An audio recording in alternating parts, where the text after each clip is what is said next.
Vamos lá, galera, sejam muito bem-vindos, boa tarde para boa noite. Vamos aqui finalizar essa nossa maratona, tenho a honra de finalizar a maratona aqui, o nosso segundo dia depois de tantas feras aí, os nossos colegas que passaram por hoje. Tivemos ali processo penal, filosofia e muitos mais. Nós vamos agora para direito processual do trabalho. Antes, sempre, aquele recado aqui da organização da maratona, e tem um recado muito bom para você com direito a sorteio. Primeiro ponto aqui, você que está estudando para a primeira fase e que vai fazer a segunda fase em direito do trabalho, em prática trabalhista, aqui embaixo tem o link para você fazer a pré-inscrição no curso de segunda fase do Saraiva Prova, que é ministrado por mim. Então nós temos um curso aqui bem organizado, bem completo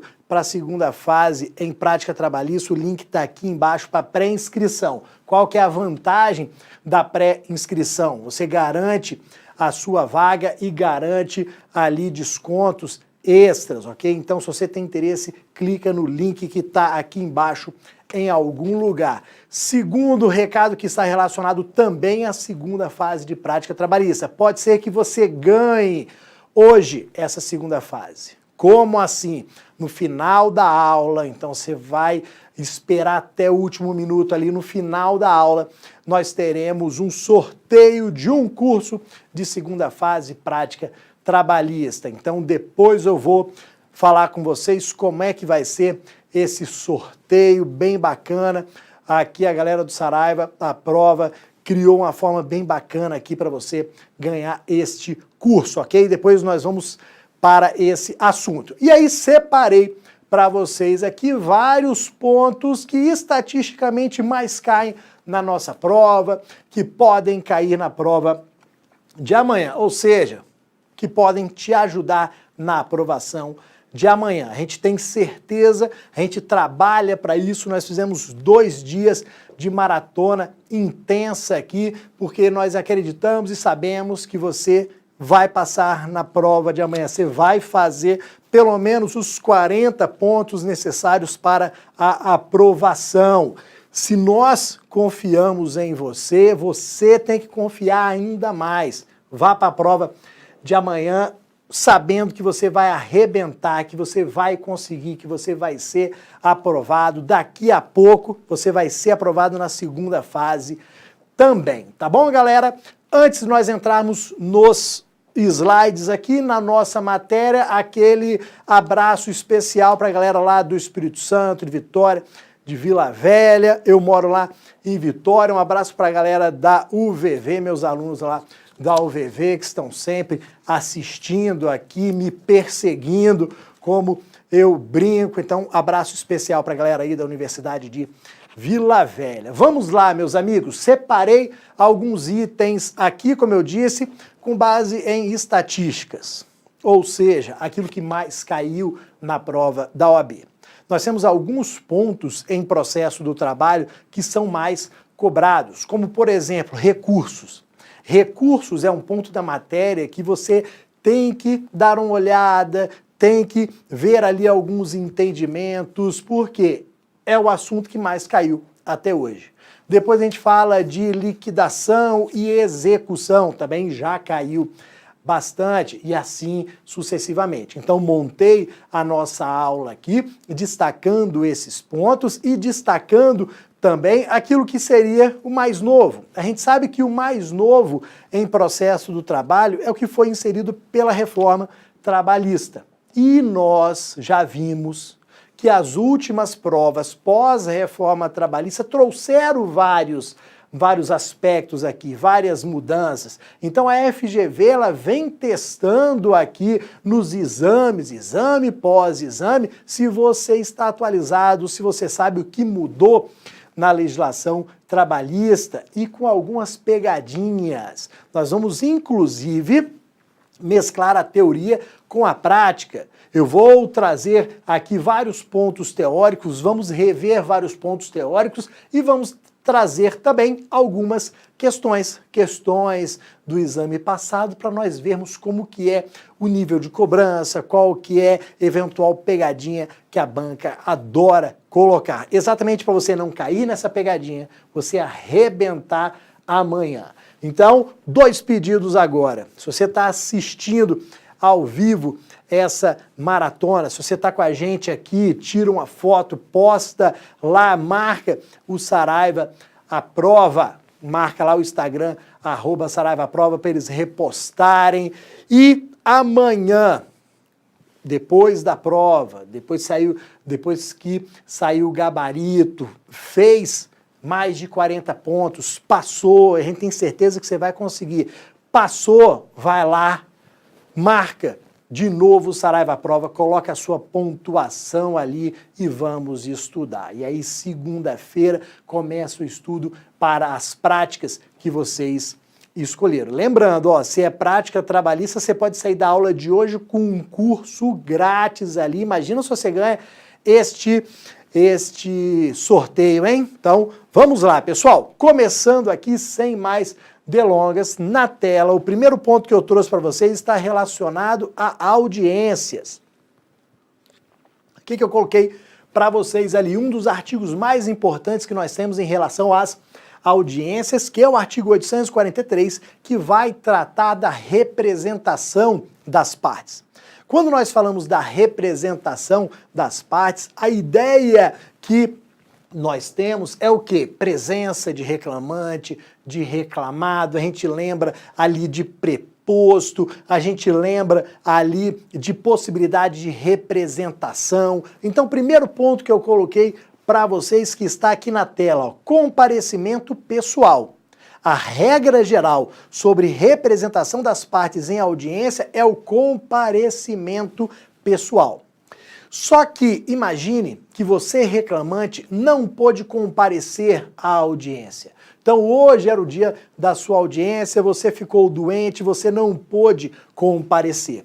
Nós temos que lembrar que há no artigo 843 da CLT uma norma que possibilita que um outro empregado da mesma profissão vá à audiência representando você. Uai, mas como assim? Um outro empregado, um colega meu ali vai poder me representar em audiência? Vai, há esta possibilidade aqui. Vejam que este outro empregado irá à audiência para evitar o arquivamento daquela reclamação trabalhista. Porque você sabe muito bem, você está careca de saber, que a ausência do reclamante importa em arquivamento, que a extinção sem resolução do mérito importa a condenação ao pagamento de custas processuais, que é um outro tema que nós vamos tratar na sequência. E você não quer que o seu processo seja arquivado, você não quer que haja sua condenação ao pagamento de custas processuais. Então, diante da impossibilidade de comparecimento por uma situação urgente e grave, você vai pedir para que outro empregado te represente. Então não ache estranho isso, vá lá, se você estiver com a CLT aberta, se estiver com o Vadimeco aberto, vá lá e verifique a existência aqui desta norma. Dentro ainda na tela do artigo 843, nós temos aqui as ações plurimas ou as ações de cumprimento. O que são ações plurimas? Aquela em que há um litisconsórcio.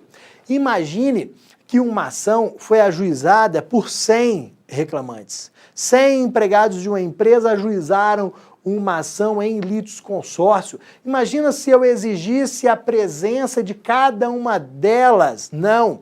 Neste caso, por se tratar de uma reclamação plurima, ou também a mesma regra se aplica às ações de cumprimento. Nesses casos, eu não preciso da presença, eu não vou exigir a presença de todas essas pessoas.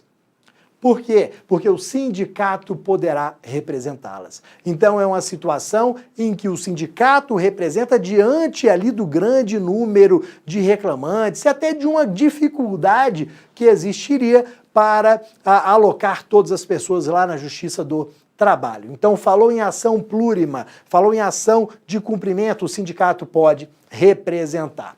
Por fim, em relação a este primeiro tópico aqui, preposto. Ó, preposto sempre foi importante.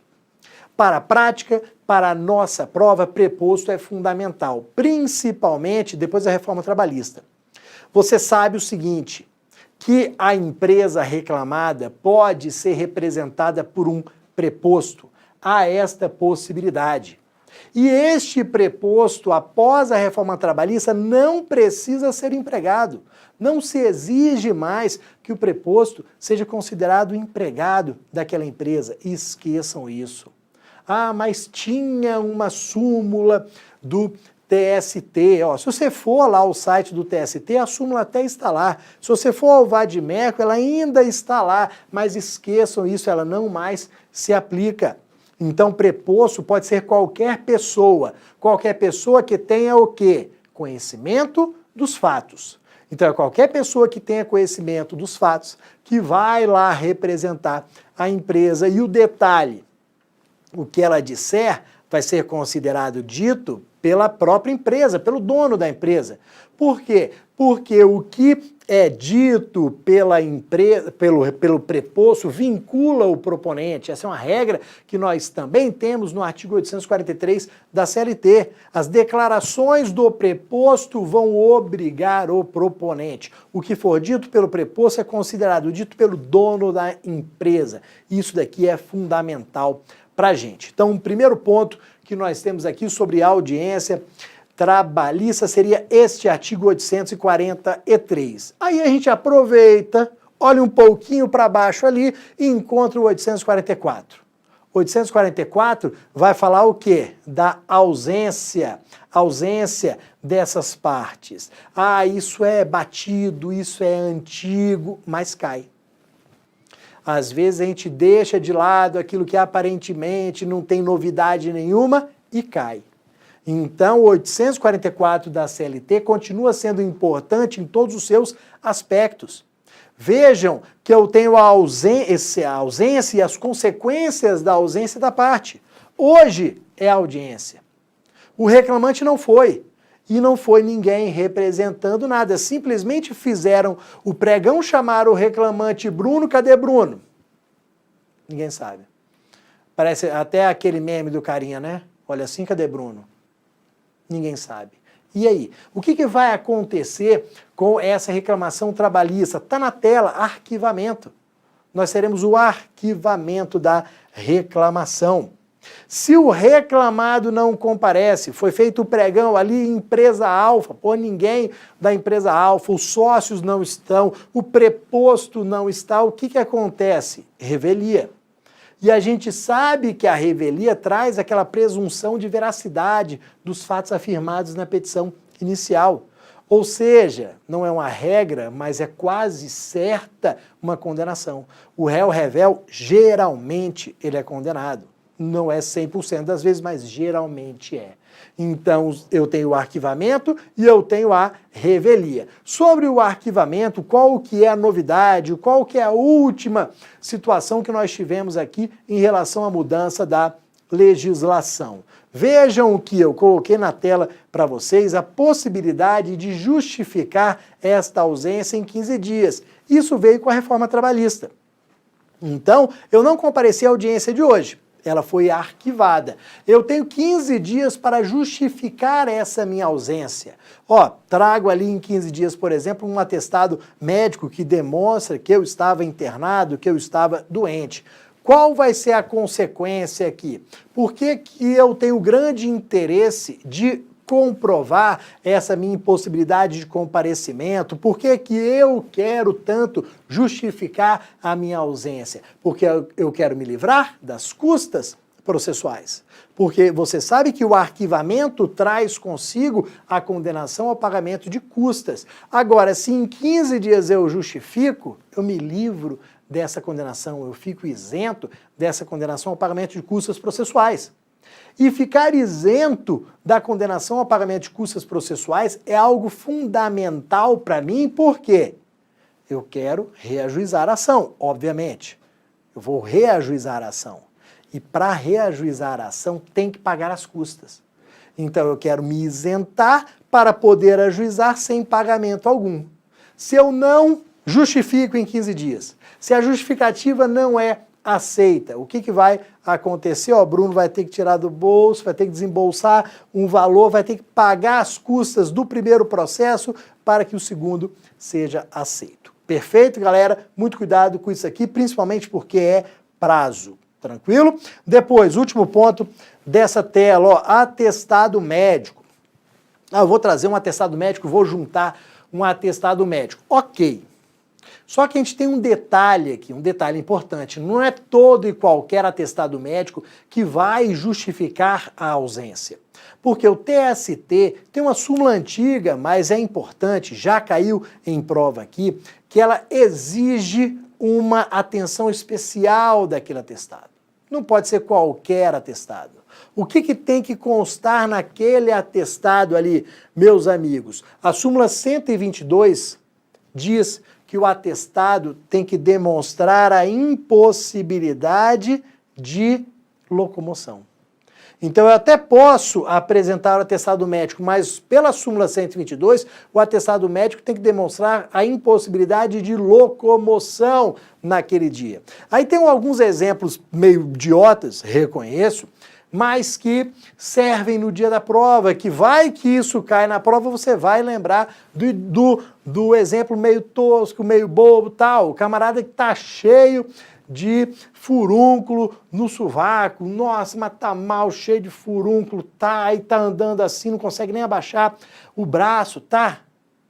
Ele juntou o atestado, ele anda, consegue andar? Consegue andar, então ele vai para a audiência.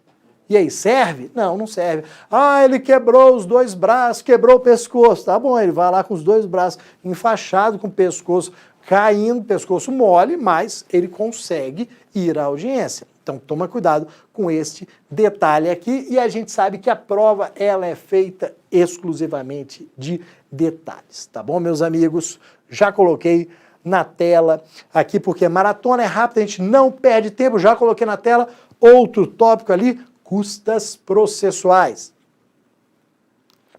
Você vai tomar cuidado primeiro. Eu tenho valor mínimo e máximo. Eu sempre tive valor mínimo, que é um valor ali para muitos enigmático. Por quê? Porque é um valor mínimo de R$ 10,64. Esse é o valor mínimo. Ninguém vai pagar menos do que R$ 10,64. Só que com a reforma trabalhista eu também passei a ter o valor máximo. Eu tenho o mínimo, ninguém paga menos do que R$ 10,64, eu passei a ter o valor máximo também. O valor máximo, ele não é em reais. Nós temos aqui 4 vezes o limite dos benefícios do regime geral de previdência social. O regime geral de previdência social é o INSS. Então ninguém vai pagar de custas mais do que 4 vezes o limite dos benefícios do regime geral de previdência social. Você não precisa saber qual é esse valor em reais.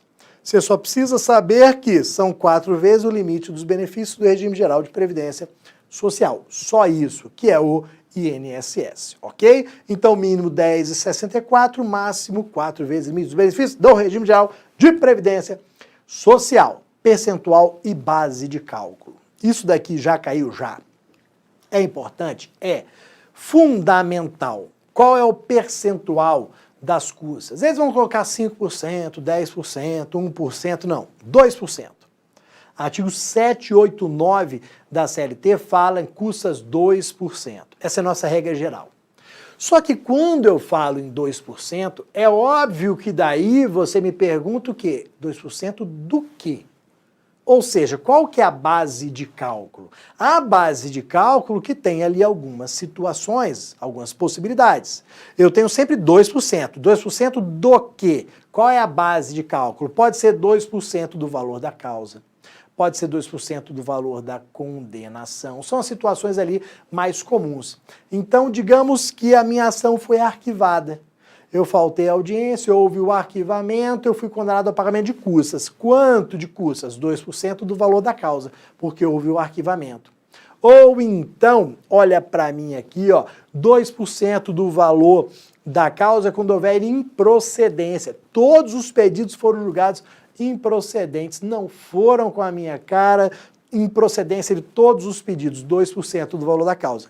Agora, se tiver condenação, 2% do valor da condenação. Essas são as situações mais comuns.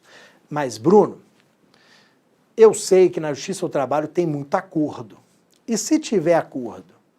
Fizeram um acordo ali e pagaram 10 mil reais. Alguém paga as custas? Como que é o sistema de custas para o acordo? Coloquei para vocês aqui, acordo homologado. Isso é fundamental. No acordo homologado, vocês vão anotar que eu tenho 2% do valor do acordo. Só que vejam bem, no acordo não tem ganhador e não tem perdedor. No acordo todo mundo fica feliz. Então o que acontece? 2% do valor do acordo, metade, metade. Cada um paga metade. Então eu e você firmamos esse acordo. 10 mil reais o acordo. Então nós seremos 2% de 10 mil reais, 200 reais. Você vai pagar 100 e eu vou pagar 100. Metade, metade. Essa é uma regra geral. Só que aí você vai ter que tomar o seguinte cuidado.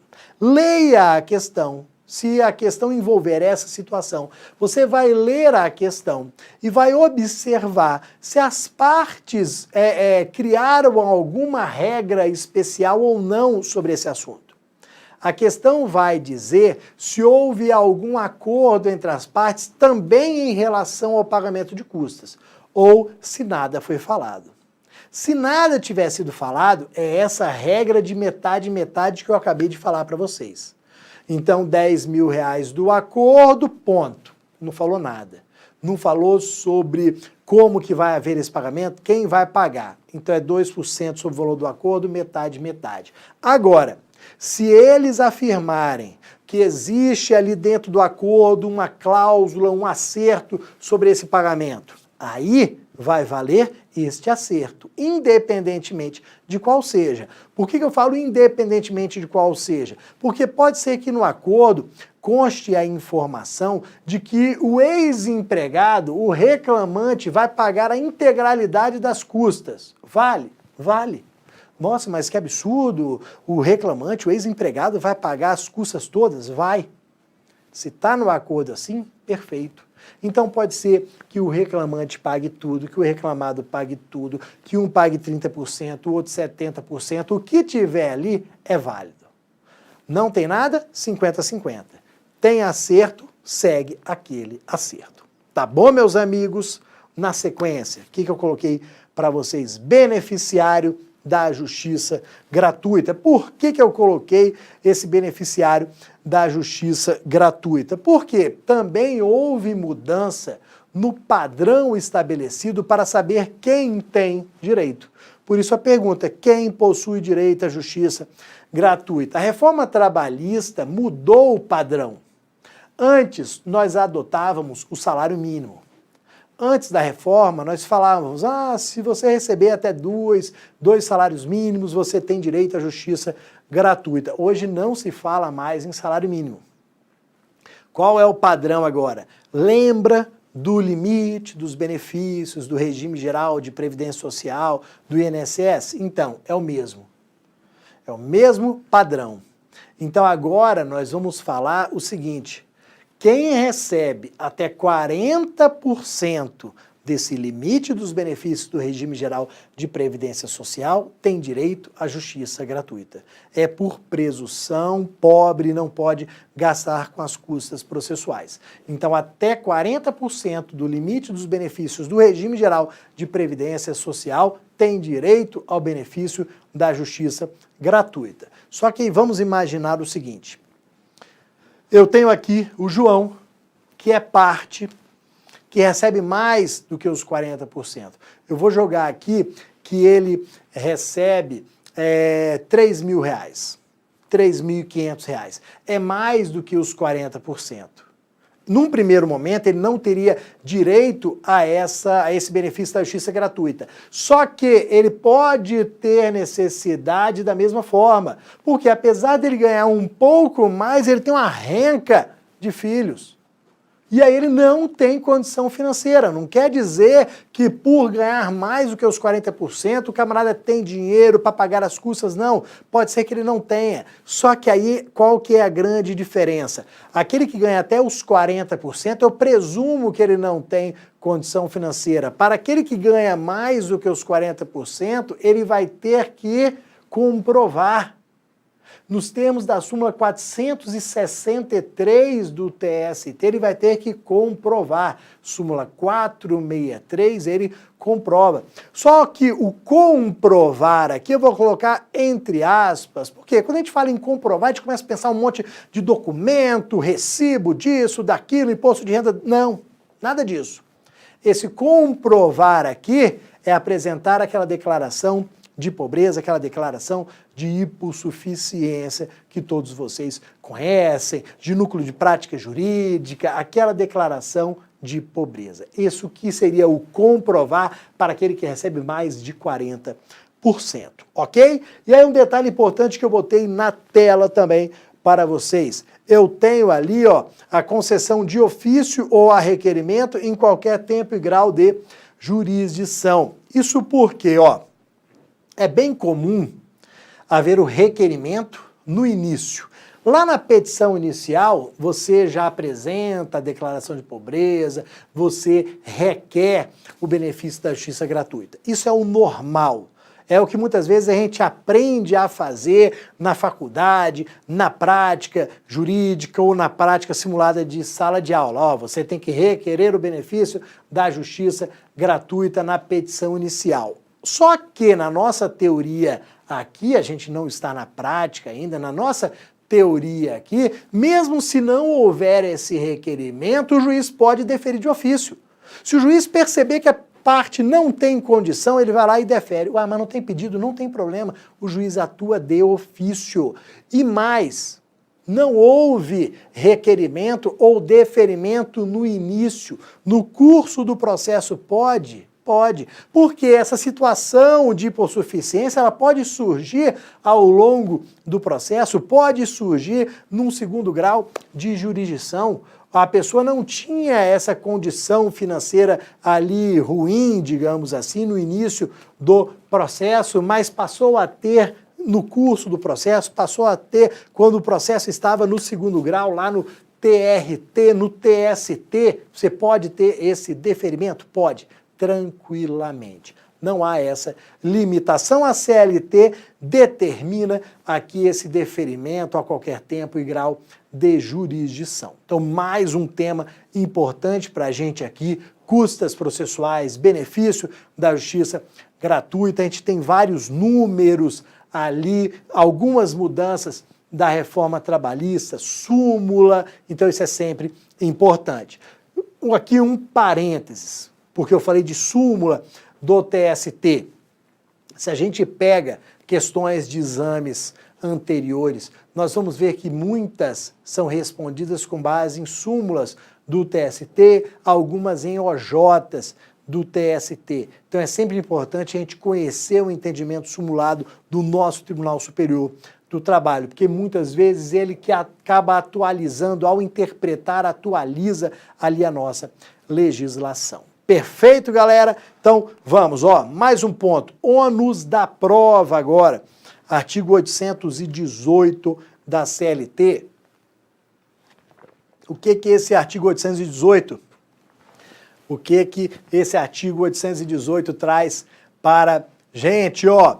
Ônus da prova, teoria dinâmica, teoria estática. Qual que é a diferença entre a teoria estática e a dinâmica? Ó, teoria estática é final do ano, que você já está assim, cansado, pá, quase morrendo, doido para acabar o ano. A teoria dinâmica, você lembra o quê? De carnaval, animado, você querendo mudar tudo, começo de ano que você vai fazer todas as mudanças do mundo. Isso daqui a gente consegue aplicar essa ideia ao processo. Porque na teoria estática é aquela regra que todo mundo conhece e que não é alterada, em que o autor prova os fatos constitutivos. Fato constitutivo quem prova? É o autor. Ó, isso eu já conheço há anos e anos e anos e anos e é assim. O professor sempre fala a mesma coisa. Fatos constitutivos, ônus da prova, autor. Fatos impeditivos, extintivos, modificativos, quem faz a prova, quem tem o ônus da prova? O réu. Essa é a nossa teoria estática. Não muda. Então, a gente começa o processo com essa regra geral. Podemos até anotar ali como regra geral. Agora, no caso concreto, dependendo ali da situação, dependendo de especificidades do caso concreto, pode o juiz alterar essa regra de distribuição do ônus da prova? Pode. É o que a reforma trabalhista inseriu no artigo 818 da CLT, trazendo do novo CPC e que nós chamamos de teoria dinâmica. Dinâmica por quê? Porque muda. Porque o juiz vai alterar essa regra de distribuição do ônus da prova. Ele vai perceber num caso concreto que o ônus da prova seria do reclamante, mas vai ser muito difícil para ele se desincumbir daquele ônus. Aí ele percebe que vai ser fácil para o réu. Ó, o reclamado consegue trazer essa prova facilmente. Então, apesar de ser um fato constitutivo do nosso autor, ele transfere para o réu. Transfere o quê? Altera, muda, dinamiza, flexibiliza, que é uma expressão que a gente gosta bastante, acaba usando bastante aqui em direito do trabalho, vai flexibilizar aquela regra. Só que aí, obviamente, que nós temos detalhes. Dentro do artigo 818, nós vamos perceber o seguinte, que o juiz não pode fazer isso de uma hora para outra. Ah, surpresa! Não.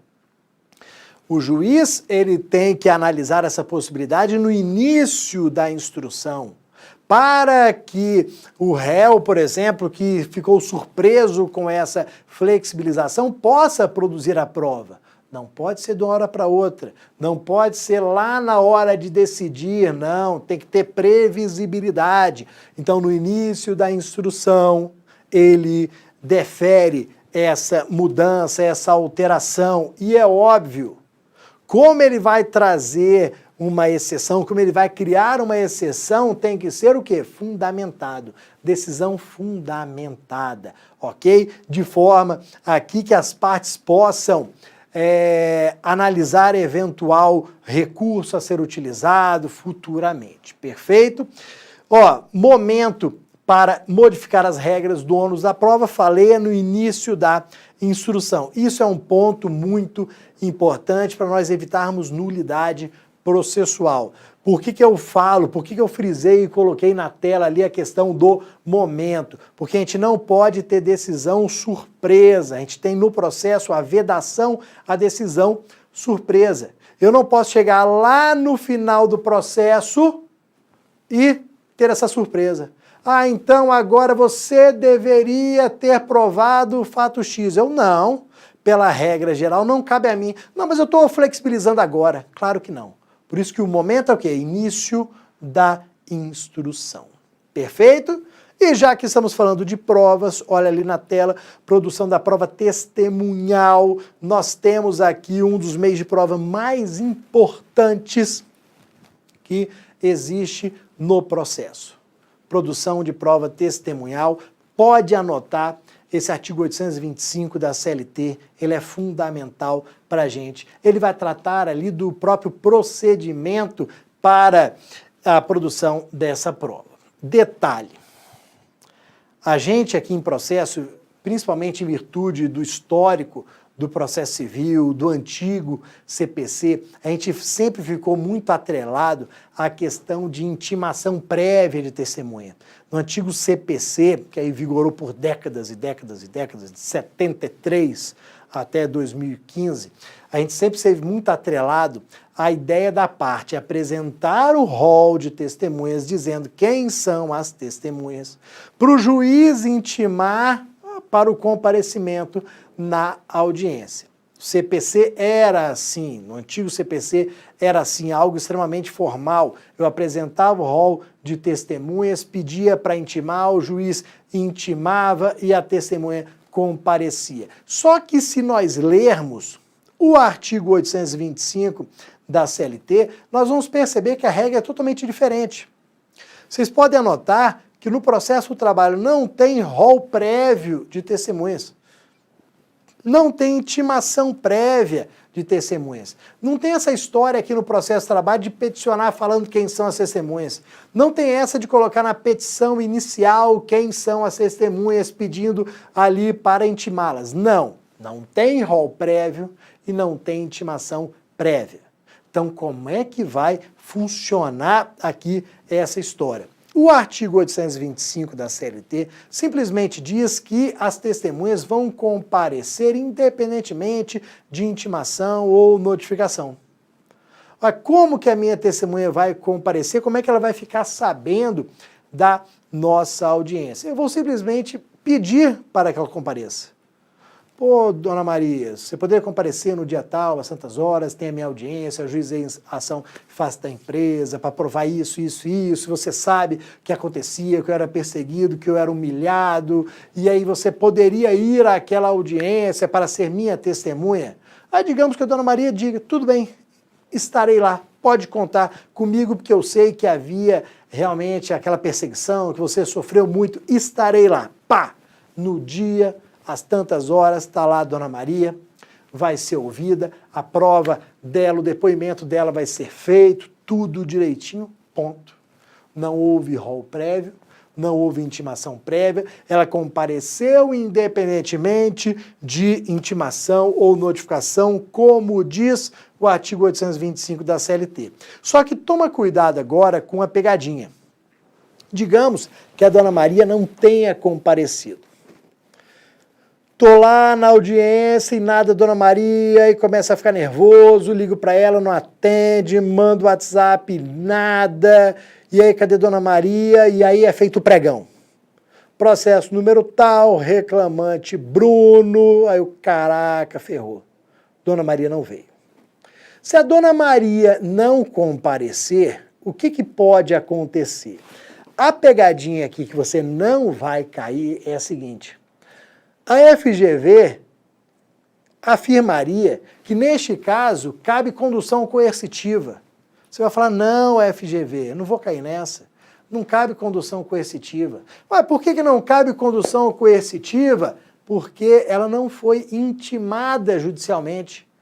Ela foi intimada judicialmente? Não, ela foi convidada pelo Bruno e não compareceu. Então, calma, não é condução coercitiva ainda.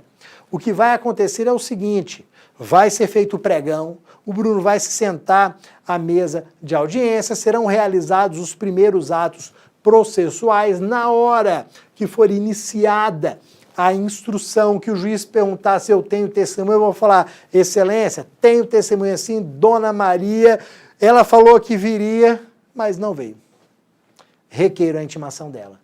Então eu vou requerer a intimação, vou passar nome ali, endereço, os dados que eu tiver, vou requerer a intimação dela. Se o juiz entender que é uma prova necessária, que é uma prova indispensável, ele vai deferir a produção daquela prova, vai deferir a intimação da dona Maria e vai marcar uma outra audiência. Inclusive essa é uma das exceções àquela regra da audiência una. Aqui a gente vai ter que fracionar, aqui não vai ter jeito. Então vai ter uma outra audiência, sim. Então marcou uma outra audiência, dona Maria intimada judicialmente agora. Agora eu quero ver se ela falta. Tá lá, dona Maria, não veio. Eu, caraca, bicho. E agora? Agora sim, condução coercitiva. Agora a gente pode passar a condução coercitiva porque ela está intimada judicialmente. Então, cuidado, vamos com calma aqui. Se ela não compareceu na primeira, você requer a intimação. Se o juiz deferir a intimação e ela faltar novamente, aí nós vamos para condução coercitiva e aplicação de multa a ela. Tá bom, galera? Muito cuidado com este detalhe. Vamos aqui para mais alguns pontos. Ó, falando de provas ainda, perícia obrigatória, tem OJ, tem súmula, tem um monte de coisa ali. Primeiro ponto que nós temos que falar. Prova pericial.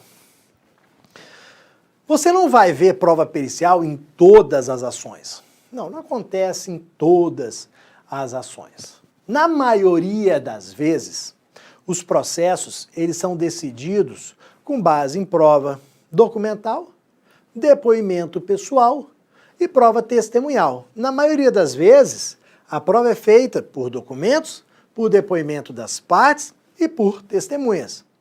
Nas situações mais complexas, a gente acaba tendo perícia. O que seria no dia a dia uma situação mais complexa que o juiz acaba deferindo a produção de prova pericial? Ó, questão médica, por exemplo. Quando você está falando ali de um acidente de trabalho, de uma incapacidade, de uma redução da capacidade, e aí você tem ali, geralmente, uma análise feita por um médico. Então, numa hipótese dessa, geralmente, o juiz defere prova pericial. Equiparação salarial. Pô, você lembra lá de direito do trabalho, você viu ali com a professora Carla Romar, equiparação salarial, são tantos requisitos e às vezes requisitos complexos que muitas vezes o juiz defere prova pericial para que o perito afirme quais eram as atividades, as tarefas, a complexidade, para chegar à conclusão se há ou não direito à equiparação. Ó, coloquei 2 exemplos para vocês. Perícia médica, no caso de acidente de trabalho, e perícia para equiparação salarial. O juiz defere porque são situações geralmente complexas. Só que aí eu venho e pergunto, são situações de perícia obrigatória? O juiz tem que deferir prova pericial para a questão médica? Não, ele não é obrigado. Geralmente ele faz porque é melhor, porque é algo complexo que foge do conhecimento dele, mas ele não é obrigado. Na equiparação salarial, a mesma coisa. Então, nós vamos falar que seriam 2 situações de perícia recomendável, mas não de perícia obrigatória. Só que aí eu coloquei na tela, olha ali, ó, perícia obrigatória.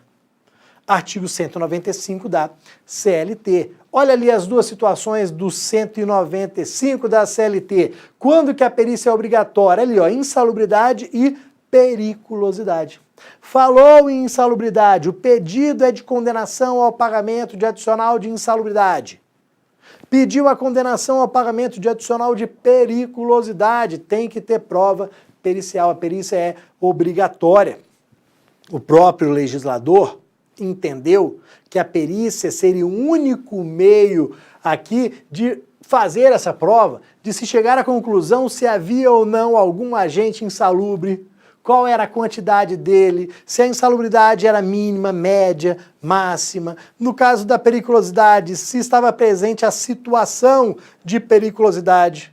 Se o contato com a periculosidade era permanente, era intermitente, era eventual, era fortuito, que são várias hipóteses aqui. Então, nessas 2 situações, o juiz tem que deferir perícia. Regra geral, está lá no artigo 195. Só que eu sempre costumo falar nas aulas, ó, professor falou regra geral, já sabe que tem exceção. Nenhum professor fala regra geral se não for para depois falar uma exceção. E é óbvio que eu vou falar as exceções, e é óbvio que as exceções são fundamentais para a prova, porque você está vendo aqui na tela que as exceções estão em uma OJ e uma súmula, e eu há pouco tempo falei que OJs e súmulas são importantíssimos, são fundamentais aqui para as provas da OAB, que a FGV adora estudar OJs e súmulas, FGV e você, eu tenho certeza. Então, primeiro, ó, tem que ter perícia na insalubridade? Sim. Quando é que não precisa? Aí você olha para o OJ 278. Quando é que não precisa de prova pericial na insalubridade? O que a OJ 278 diz? Vamos lá. A OJ fala que não há necessidade de produção de prova pericial, que o juiz não vai deferir a prova pericial quando ela for impossível de ser realizada. Situação lógica. Ela é impossível de ser realizada. Ah, Bruno, mas por que ela é impossível de ser realizada? Porque o local de trabalho está fechado.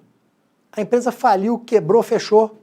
Não tem mais aquele ambiente de trabalho ali, não tem mais aquela máquina operando, fazendo um barulho do cão, não tem mais aquele calor danado, porque o local de trabalho está fechado. Se o local de trabalho está fechado, nós vamos pela OJ 278 dispensar a produção da prova pericial. Tá, e o juiz vai fazer o quê? Vai julgar com base em outros meios de prova. Então aí ele vai buscar documentos, vai ouvir as partes, vai ouvir testemunhas, vai tentar encontrar ali, por exemplo, uma prova pericial emprestada de um outro processo, mas aqui ele não é obrigado, até mesmo porque seria impossível, a produzir essa prova. Então a primeira situação a gente coloca ali de impossibilidade. Coloca empresa que fechou, por exemplo, que é a melhor hipótese. Na periculosidade, a situação é outra. Aí eu já tenho a súmula que está na tela e você vai anotar a súmula 453. E essa súmula 453, ela vai falar do seguinte: já é uma hipótese ali, ó, de desnecessidade. Não é de impossibilidade como a primeira, é de desnecessidade. Não precisa fazer a prova pericial. Por quê? Porque todo mundo já sabe que tem periculosidade. Uai, como é que todo mundo já sabe que tem periculosidade ali? Simples. Você sabe que, diferentemente da insalubridade, que tem vários graus e vários percentuais, mínimo, médio, máximo, a periculosidade só tem um. É 0 ou é 30. Ou você está diante de uma hipótese de periculosidade e vai receber 30%, ou você não está diante e é 0. Não tem ali, não se admite ali 15% de periculosidade, 10%, 20%. Só que houve uma época que o TST aceitava esses percentuais. Aceitava 5%, 10%, 15%, 20%. Se tivesse previsto em negociação coletiva. A súmula 364, que é uma súmula importante sobre periculosidade, a súmula 364 do TST permitia esses percentuais, esses outros percentuais, se eles estivessem previstos em negociação coletiva. Nós chamamos, né, de pagamento fracionado. Então era possível o pagamento fracionado. Tá, aí vem comigo para o exemplo. Tá lá o João trabalhando. João recebe o contra-cheque, tá lá, periculosidade 10%. Tranquilo. Ah, mas por que eu recebo 10% e não 30%? Ah, porque está na negociação coletiva. Aí digamos que não esteja, digamos que a negociação coletiva não esteja mais em vigor, ele deveria estar recebendo 30%, mas continua recebendo 10%. Está lá no contra-cheque dele bonitinho.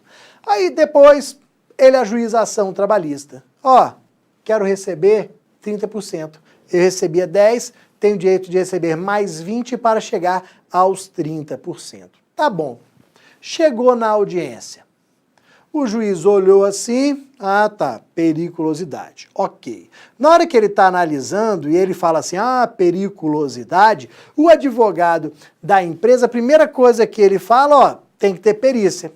Porque ele sabe que perícia demora, então vai ser uma forma dele alongar o processo um pouquinho, ó, tem que fazer perícia, é periculosidade, está lá no artigo 195, perícia obrigatória.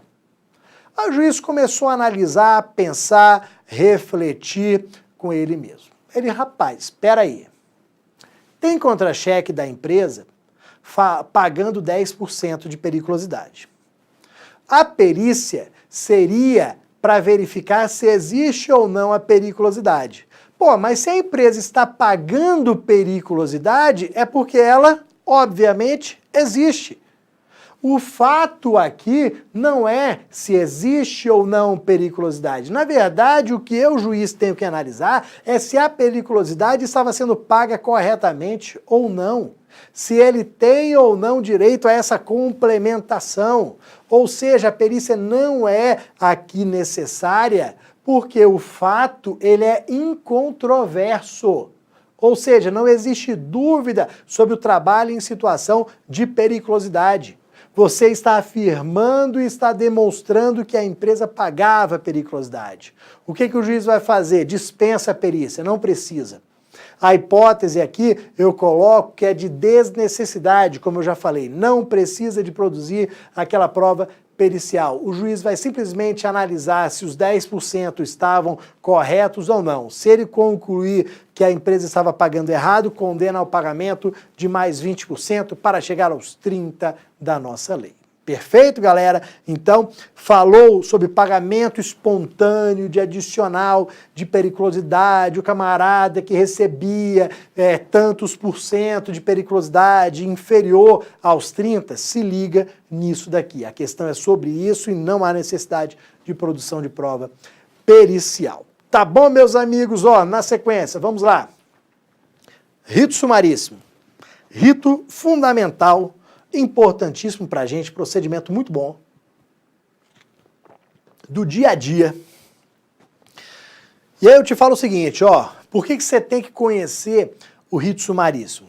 Primeiro, que pode ser que amanhã tenha uma questão sobre rito sumaríssimo, você acerta, faz pelo menos 40 pontos, passa, beleza, passa na segunda fase, daqui a pouquinho pega a carteira de advogado e se eventualmente surgir alguma reclamação trabalhista, há uma grande probabilidade dela tramitar no rito sumaríssimo.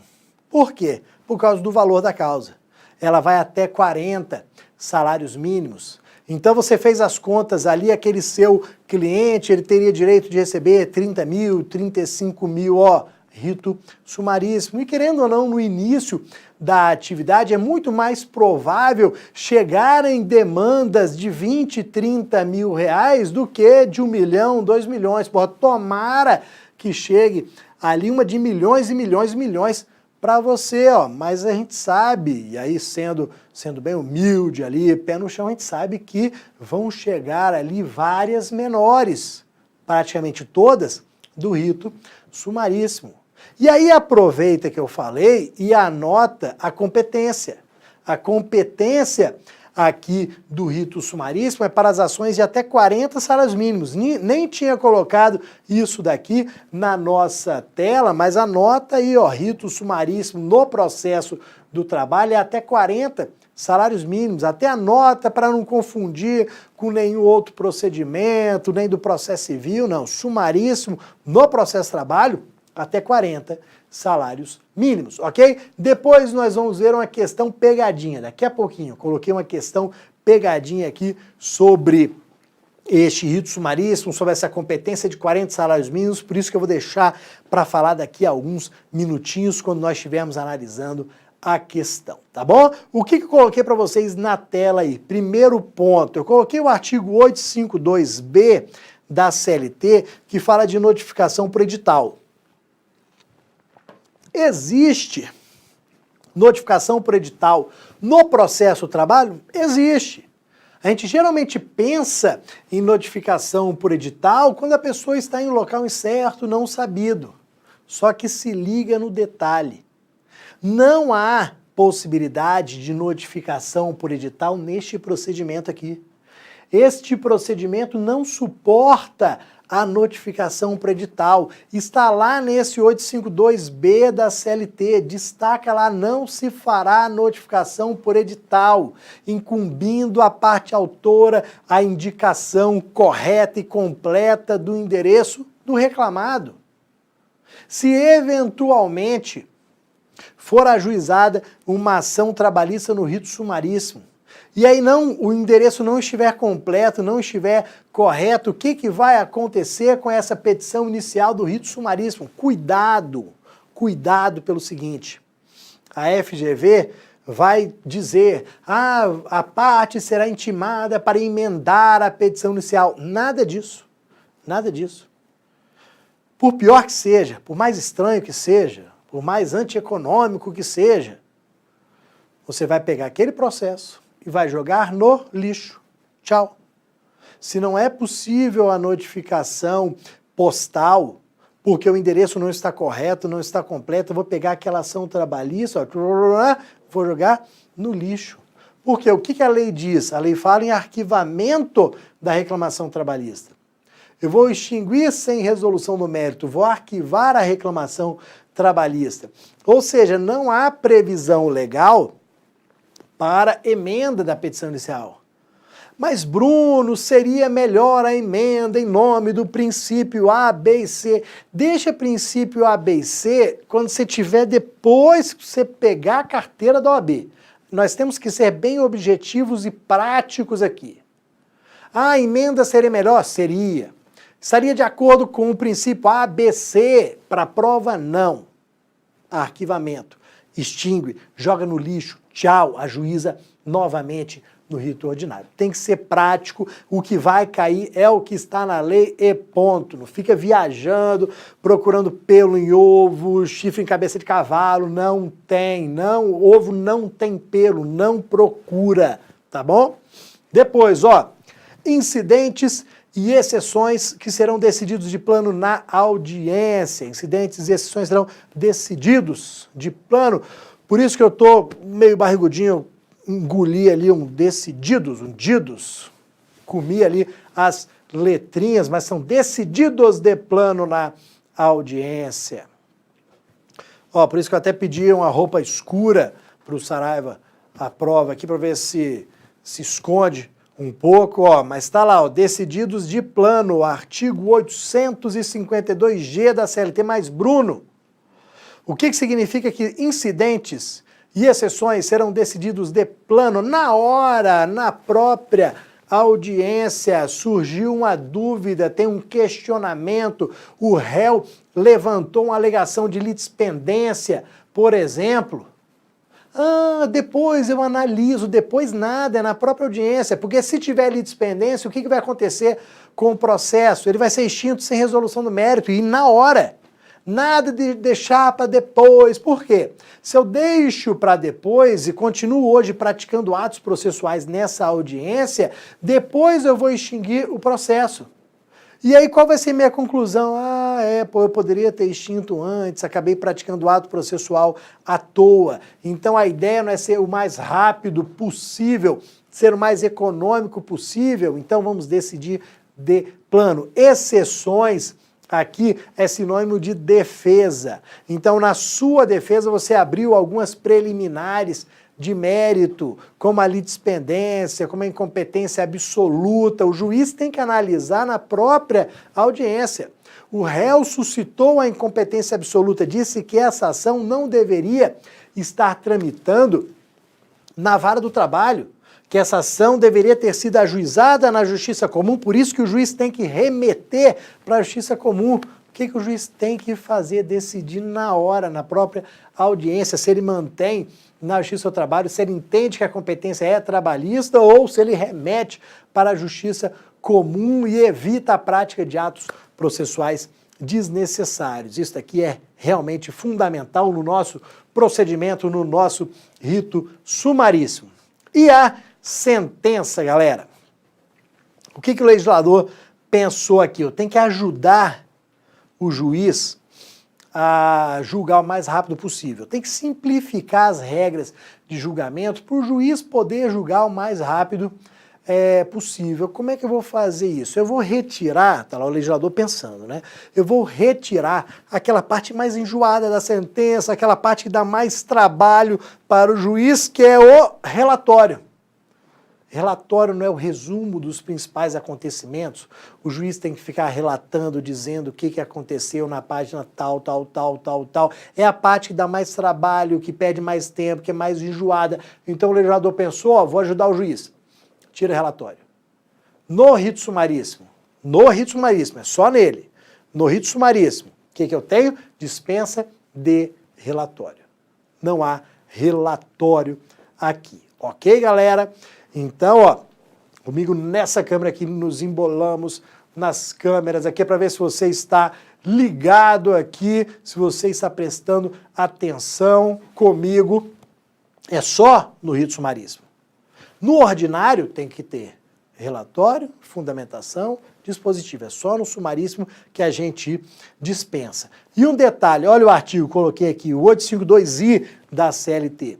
O 852i da CLT dispensa e diz que haverá intimação na própria audiência. Então teremos a intimação na própria audiência para que a gente já saia hoje aqui sabendo quem ganhou, quem perdeu, por que ganhou, por que perdeu, porque no primeiro dia útil seguinte começa o prazo recursal. Tá bom, meus amigos? Vamos ver o que eu coloquei aqui, ó. É a questão que eu havia falado para vocês, uma questão que envolve competência do rito sumaríssimo. Vamos ficar na tela lendo aqui que vocês vão ver que existe uma pegadinha. Lembra o seguinte, ó, antes, vem comigo aqui. Lembra que eu disse que a competência para o rito sumaríssimo é até 40 salários mínimos. Então, ações até 40 salários mínimos seguirão o rito sumaríssimo. Vocês vão ver que a questão traz uma pegadinha, porque trata de uma exceção que eu vou falar ao longo aqui da exposição, que eu vou lembrar ao longo da exposição. Então, eu vou falar de uma pegadinha aqui, ok? Então, vamos para a tela agora. Ó, em sede de reclamação trabalhista proposta por Sávio, os pedidos liquidados somaram valor inferior a 40 salários mínimos nacionais. Por que ele fala isso? Para você já falar, opa, menos de 40 salários mínimos, rito sumaríssimo. Aí você continua. A ação foi movida em face do ex-empregador e da União. Aí você pega essa União e destaca, circula, destaca, porque aqui eu tenho a exceção, aqui eu tenho a pegadinha. Regra geral do 852A da CLT é até 40 salários mínimos, rito sumaríssimo. Salvo dentro do 852A da CLT, salvo se eu tiver como partes União, Estados, municípios, Distrito Federal, autarquias, fundações de direito público, ou seja, esses entes de direito público são exceção. Eles não participam do rito sumaríssimo. Eu não posso ajuizar uma ação no rito sumaríssimo se tiver a União no meio, como é o exemplo aqui, um estado, um município, Distrito Federal, autarquia, ente de direito público. Não posso. Obrigatoriamente esses entes, eles vão estar numa ação do rito ordinário. Então, se tem aqui União, Estados, município, DF, papapá, essa galera, a ação é rito ordinário, independentemente do valor. Ah, é para cobrar 5 salários mínimos. É para cobrar 10 salários mínimos, ordinário. Por que está sendo ordinário? Por causa da União, que desloca, muda o procedimento. Então, cuidado, porque a gente fica muito bitolado, ligado ali com o valor da causa, mas tem que ver quem é parte. Se fosse só o ex-empregador, beleza, sumaríssimo, mas como tem a União, vai para o ordinário. Ó, por que foi ajuizado em face da União? Em razão da alegação de responsabilidade subsidiária. Sobre o caso apresentado, assinale a opção que indica o procedimento a ser seguido. E aí as respostas, ó.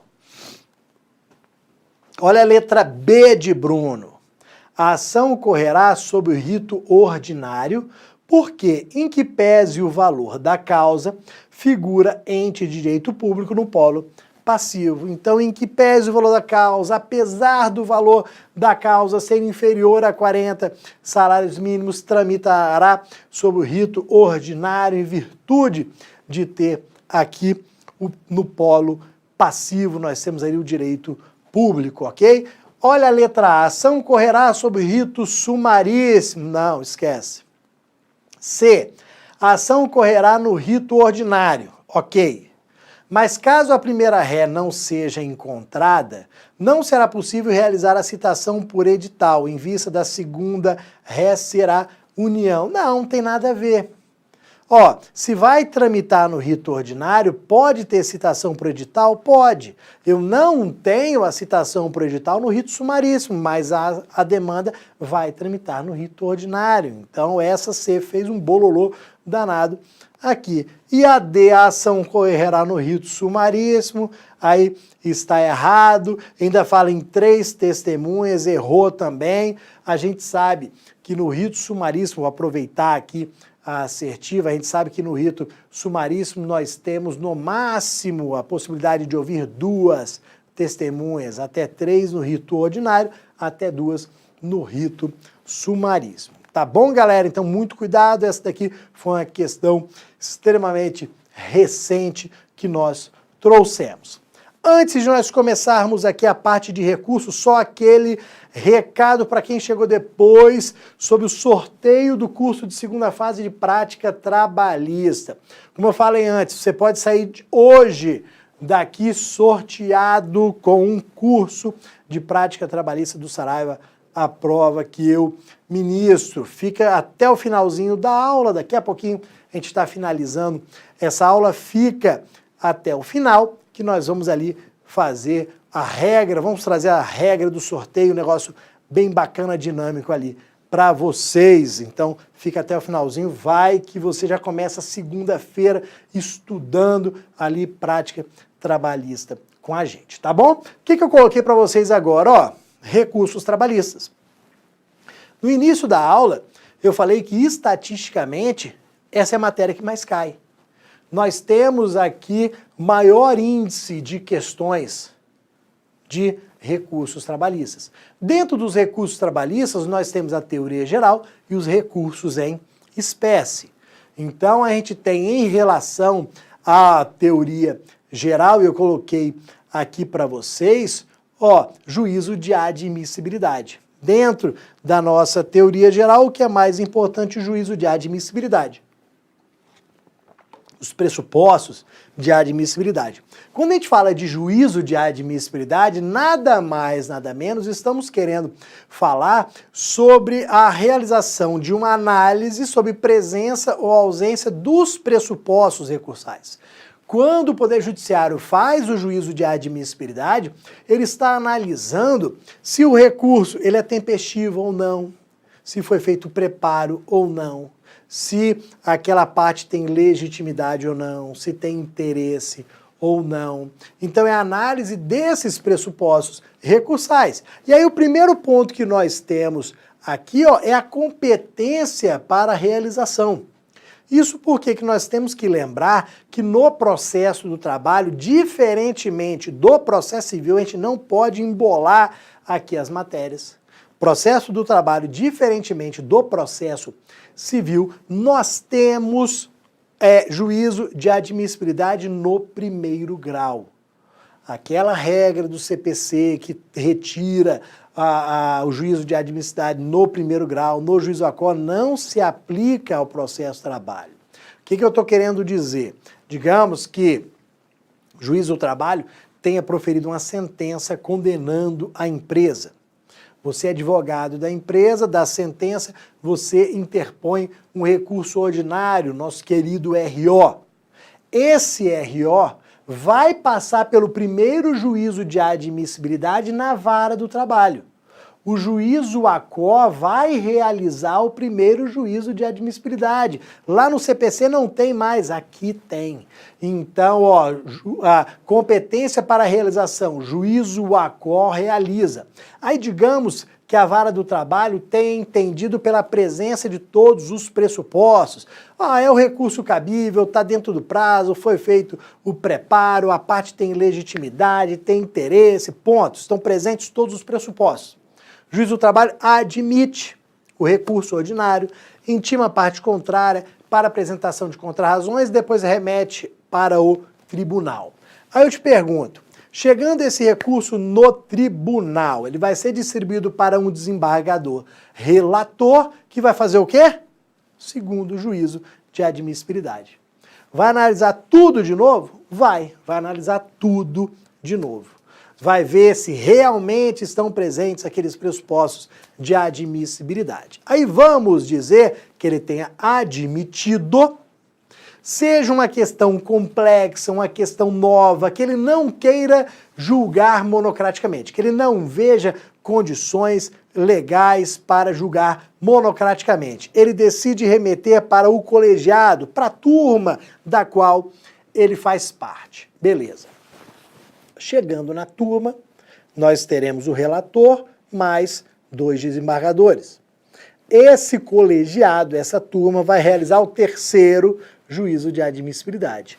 Antes do colegiado entrar no mérito, ele vai realizar o terceiro juízo de admissibilidade. É porque na prática ele acaba sendo implícito, mas teoricamente realiza-se o terceiro juízo de admissibilidade e, se for o caso, se o colegiado entender que estão realmente presentes os pressupostos, ele vai julgar o mérito do recurso, tá? Então nós temos esses múltiplos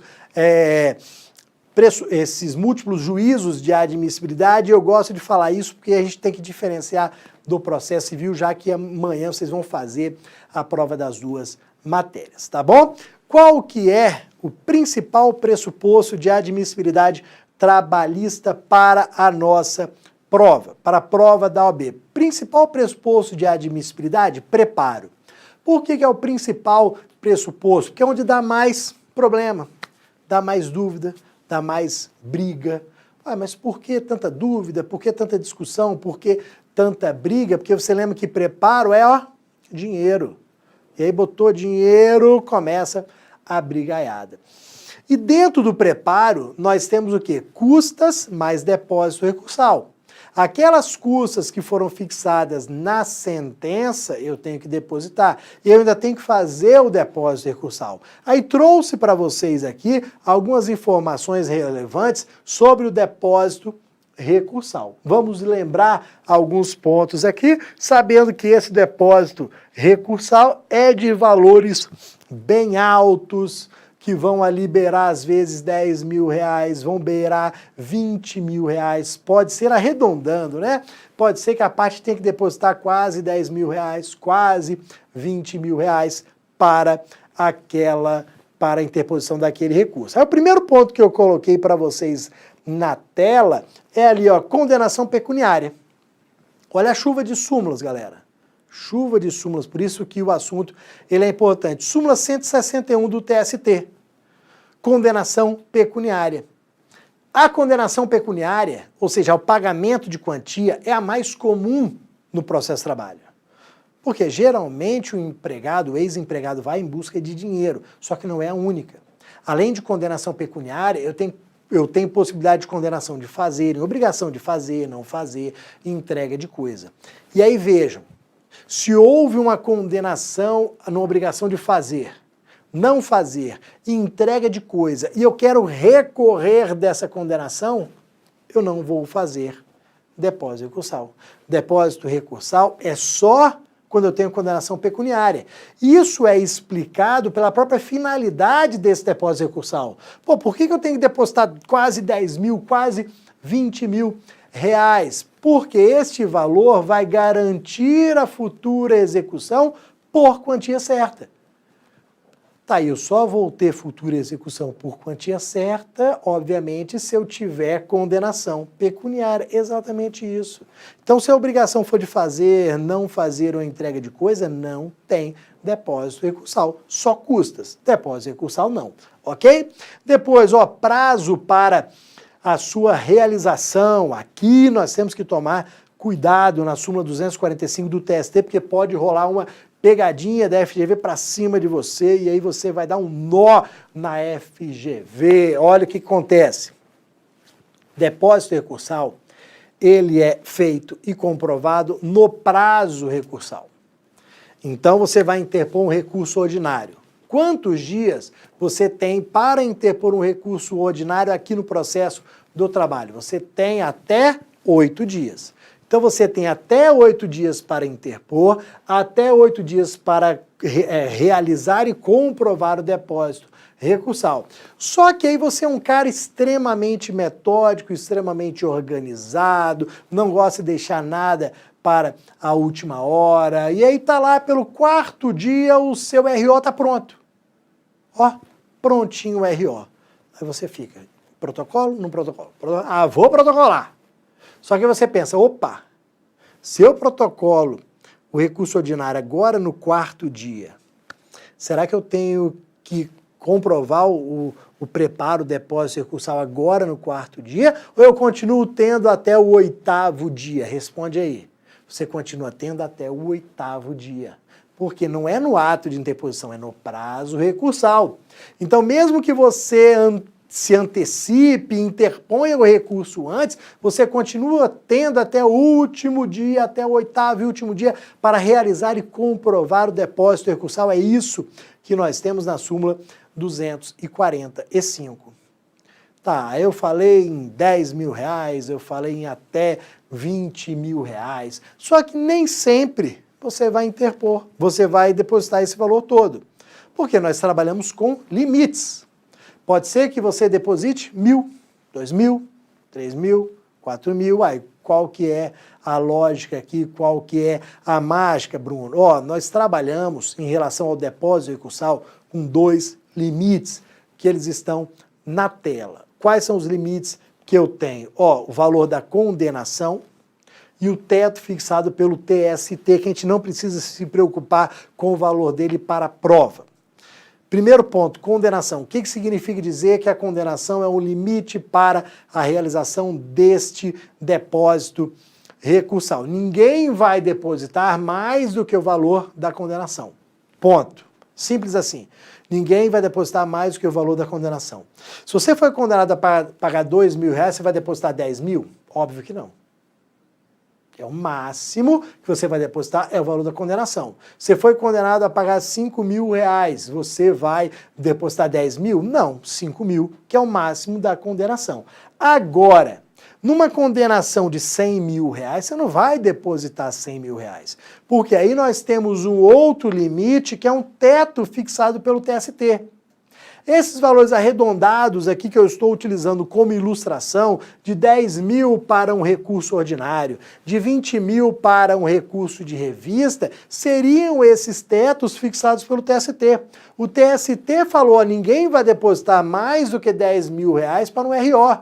A condenação foi de 1 milhão, você vai depositar 10 mil para o RO, 20 mil para um recurso de revista. Então a gente trabalha ao mesmo tempo com o valor da condenação, ninguém depositando mais do que o valor da condenação e também ninguém depositando mais do que esse teto fixado pelo TST. Tá bom, galera? Olha o que eu coloquei para vocês aqui, ó. Questão, vamos para questão aqui que eu vou aproveitar e falar de uma outra pegadinha que utilizaram aqui no último exame.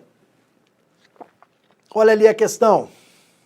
Considere as 4 situações jurídicas a seguir. 1. Instituição ABCD, entidade sem fins lucrativos. Rosemary é uma empregadora doméstica. 3. Instituto Sonhar é entidade filantrópica. Mariana é microempreendedora individual.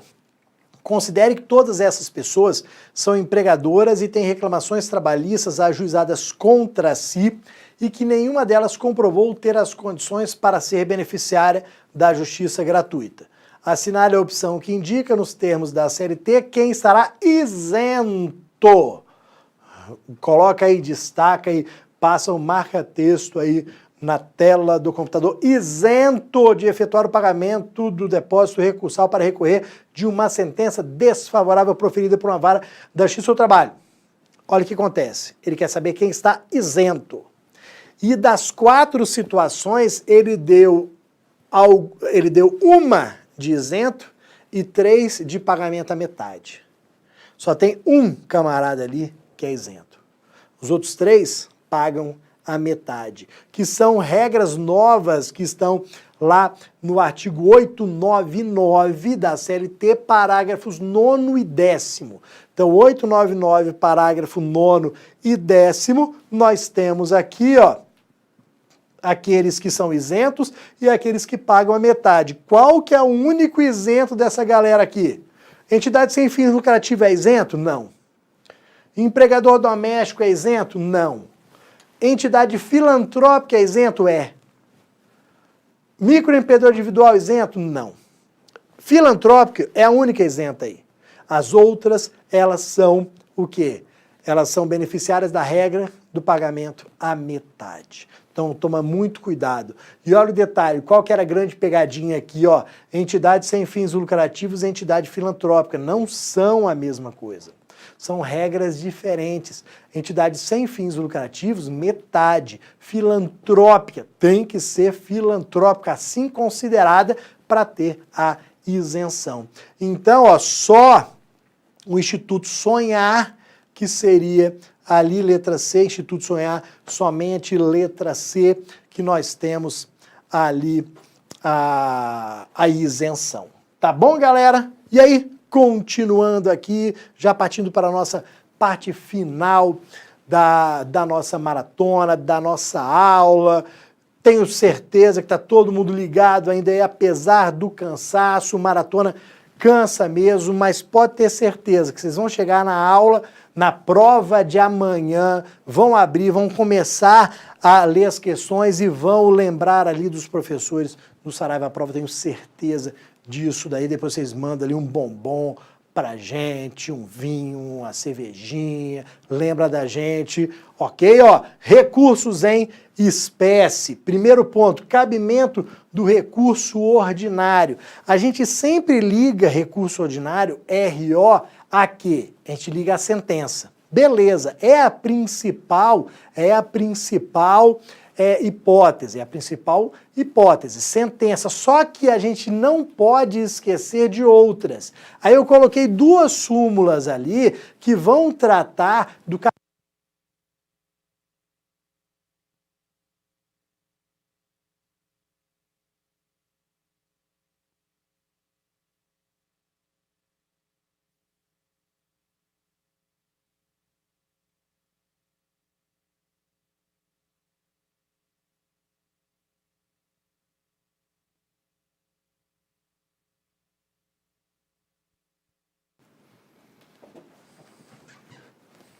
Pode voltar? Oi, oi.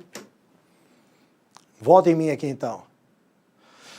Vocês acharam que eu tinha perdido a voz, né? Eu falei tanto, eu não perdi a voz. Eu falei tanto que até a pilha do microfone acabou. Então nós vamos voltar aqui, ó, um pouquinho. Eu estava falando do RO, que a gente acaba ligando o RO só à sentença, que é o melhor, que é o mais importante, é o do dia a dia, só que a gente tem que lembrar que existem ações que são ajuizadas direto perante o TRT. Se ela é ajuizada diretamente perante o TRT, ela é uma ação de competência ordinária daquele tribunal. E aí, qual é o recurso que eu vou interpor para o TST? RO. Toma cuidado, porque a gente tem mania de achar que recurso para o TST é recurso de revista. Calma. Se o processo começou no TRT, do TRT para o TST será RO, súmula 158 e 201 do TST. Toma cuidado com isso daqui na tela. Depois, ó, venha comigo aqui. Cabimento do agravo de instrumento, diferença para o agravo interno. Toma muito cuidado com isso pelo seguinte, ó. A gente acaba, com essa quantidade de matéria que a gente tem para a primeira fase, a gente acaba tentando memorizar alguns pontos principais ali, e a gente acaba memorizando o seguinte, ó, comigo. A gente acaba memorizando que agravo de instrumento cabe da inadmissão de um outro recurso. Negou seguimento, agravo de instrumento. Só que, na verdade, você tem que tomar um cuidado. Negou o segmento. Quem negou o segmento? Quem? Foi a vara do trabalho? Foi o juízo ACO? Foi. Opa, então é agravo de instrumento. Agora, quem negou segmento foi o relator no tribunal. Opa! Se o relator negou segmento no tribunal, ele proferiu uma decisão monocrática. De decisão monocrática, seja no processo civil ou no processo do trabalho, cabe agravo interno. Então, muito cuidado. Negou o segmento quem? Juízo ACO, agravo de instrumento. Foi o relator, por decisão monocrática, agravo interno. Toma muito cuidado com isso daqui, ok? Seria uma pegadinha que eles poderiam tentar te enganar, mas ninguém engana aluno aqui do Saraiva à prova. E para provar isso daqui, nós temos uma questão na tela, mais uma questão pra gente, vamos lá, ó. Vilma foi dispensada, eu vou ler um pouquinho mais rápido aqui, ó. Vilma foi dispensada sem justa causa e recebeu indenização correspondente. Ela, no entanto, alega ter direito a uma equiparação salarial com uma colega. E, em razão disso, Vilma procura você como advogado, ó, você daqui a pouco tempo, hein? E com sua assessoria dá início a um acordo extrajudicial com o ex-empregador. O acordo é materializado em documento, especificando o valor e a identificação da parcela, sendo assinado pelas partes e por seus respectivos advogados e levado à Justiça do Trabalho para homologação. Tá falando de quê, galera? Aquela homologação de acordo extrajudicial que veio ali da reforma trabalhista. Você não está ajuizando uma ação trabalhista, você está ajuizando o quê, ó? Você está apresentando ou ajuizando, como queira, um acordo extrajudicial para homologação. Você fez tudo bonitinho. Só que aí vem a FGV e te diz o que, ó, a juíza não aceitou não.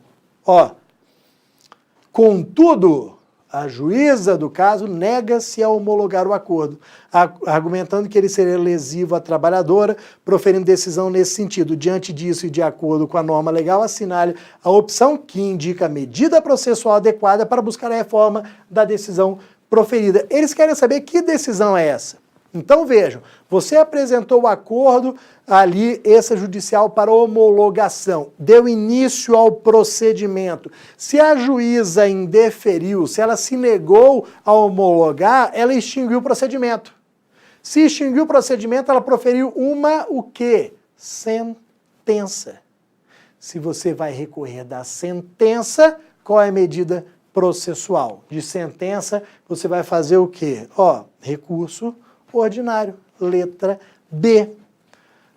Letra B, recurso ordinário, simplesmente porque nós estamos diante de uma sentença. Ok, galera? Então, a gente já mata isso daqui e passa para a execução. Últimos pontos aqui da nossa aula, execução. O que eu quero que você lembre de execução? Primeiro, desconsideração da personalidade jurídica, porque foi inserido pela reforma trabalhista. Então, 855A da CLT, desconsideração da personalidade jurídica, é um procedimento em contraditório. Só que o que é mais importante aqui? Se você der uma lida no artigo 855A da CLT, você vai perceber que primeiro ele remete para o CPC. Ele fala, ó, aplica o procedimento lá do CPC. Só que depois ele vem e traz dois parágrafos, primeiro e segundo, específicos do processo do trabalho e que esses são fundamentais. O primeiro, parágrafo primeiro, vai falar da possibilidade ou não de apresentação, de interposição do recurso. Neste incidente aqui, decidiu a desconsideração. Cabe recurso? Depende. Porra, aí é a resposta do aluno de direito. Depende, é a melhor resposta que tem, mas depende mesmo. Depende do momento em que foi proferida essa decisão. Foi no processo de conhecimento? Olha lá no parágrafo primeiro. Foi no processo de conhecimento? Não cabe recurso, porque a decisão é interlocutória. Foi na execução? Cabe recurso. Qual é aquele recurso que no processo do trabalho cabe de decisão na execução? É agravo de quê? Execução é agravo de petição. E se foi nos tribunais, agravo interno. Então, processo de conhecimento não cabe recurso, processo de execução, agravo de petição, e se foi nos tribunais, agravo interno. Simples assim. Parágrafo 2º fala o quê? Ó, suspende o processo. Iniciou a desconsideração, suspende o processo, ok?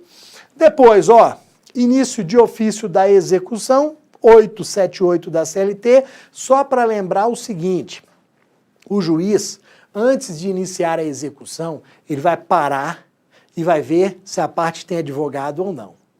Ó, essa parte não tem advogado. Ela está com o jus postulante, então eu, juiz, vou iniciar de ofício a execução. Se a parte está com o jus postulante, se ela não tem advogado, ela precisa de uma maior proteção, então vou iniciar de ofício. Agora, peraí, ó, tem advogado. Ah, se tem advogado, ó, vou ficar de braços cruzados. Não vou iniciar de ofício a execução.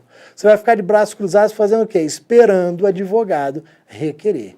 Então, se tem advogado, não vai iniciar de ofício. O advogado vai requerer. Se não tem advogado, se está com o jus postulante, inicia sim de ofício. Tá bom? E aí, ó, para fechar, liquidação de sentença por cálculos. Toma cuidado pelo seguinte. Nós tivemos duas mudanças da reforma trabalhista no artigo 879 da CLT. A liquidação por cálculos é a mais importante para a prova, é a mais importante para você, futuro advogado. Ela é a típica execução do dia a dia. Nós vamos fazer cálculos para saber quanto é devido e esses cálculos serão discutidos pelas partes e o juiz vai decidir qual é o cálculo devido. O que nós temos aqui da mudança da reforma trabalhista?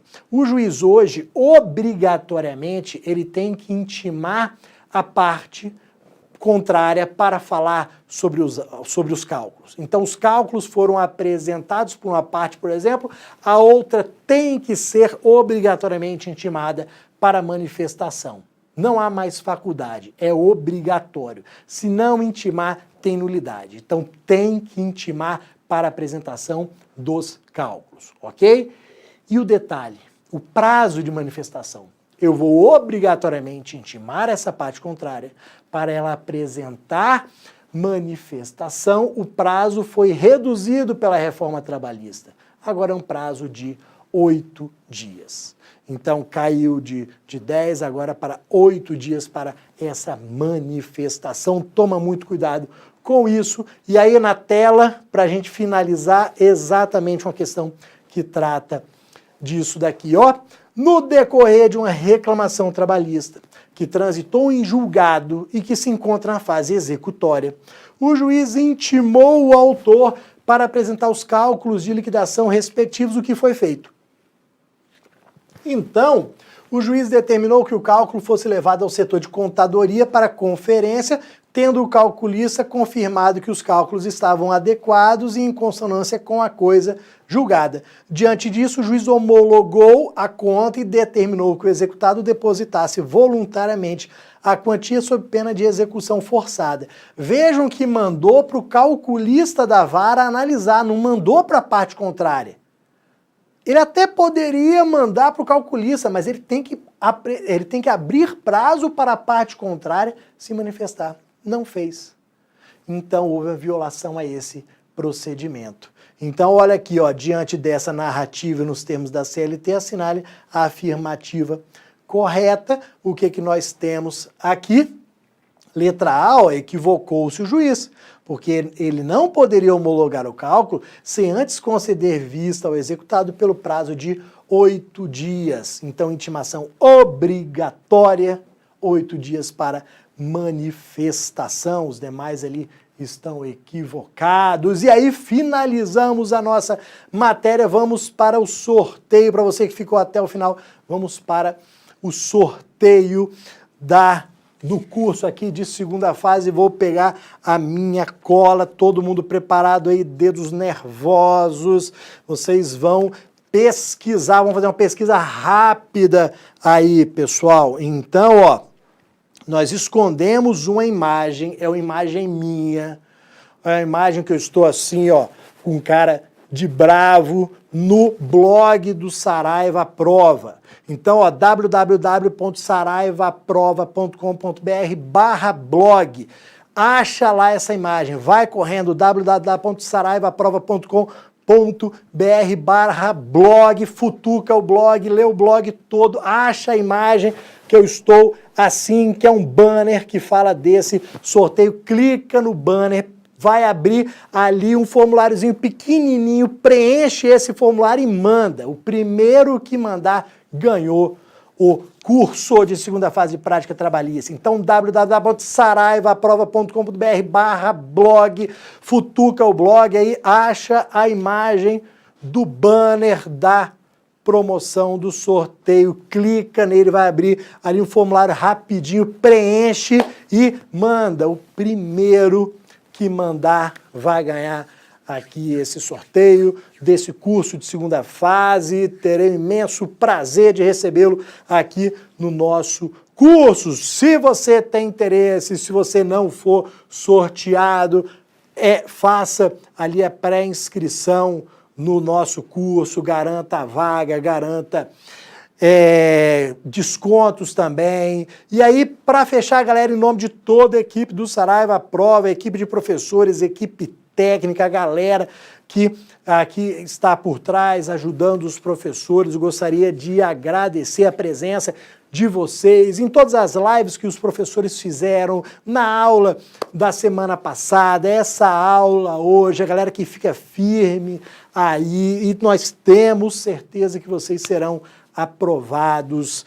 Agora descansem, relaxem um pouquinho, vamos para a prova de amanhã, vamos arrebentar, vamos passar na primeira fase. Amanhã a gente tem ali a correção, olha ali no site, no blog do Saraiva Prova amanhã, para você ver se tem alguma possibilidade ou não de recurso. A gente vai analisar a prova para ver se tem alguma possibilidade de recurso. Se tiver, a gente vai mostrar qual é a fundamentação, mas se Deus quiser, você não vai precisar contar com anulação, nada disso, você já vai fazer pelo menos os 40 pontos e aí vai estudar para a segunda fase. Tá bom, galera? Um forte abraço para vocês e em nome da equipe, como eu já falei, de todos os professores, nosso muito obrigado. A gente trabalha bastante aqui para vocês, tá bom? Tchau, tchau, valeu!